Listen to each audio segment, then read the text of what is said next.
परिषद शाळेत गुढीपाडवा उत्साहात 12 नवीन विद्यार्थी दाखल।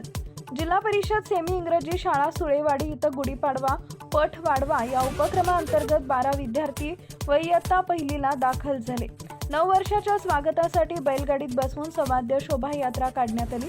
संपूर्ण गावातून प्रवेश फेरी आयोजित करून गुढीपाडवा पट वाढवा असा जयघोष करत परिसरात उत्साह निर्माण झाला। यावेळी ग्रामस्थ, पालक आणि विद्यार्थी मोठ्या संख्येने उपस्थित होते। सर्व विद्यार्थ्यांचे स्वागत गुलाब, पुष्प, फेटा, चॉकलेट आणि बिस्किट देऊन करण्यात आले।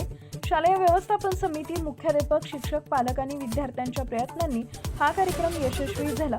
पहिल्याच दिवशी मिळालेला उत्साह पाहता आणखी विद्यार्थी लवकरच शाळेत प्रवेश घेणार आहेत। टाइम्स ऑफ महाराष्ट्र न्यूजसाठी नाशिक प्रतिनिधी नवनाथ आव्हाड यांचा रिपोर्ट।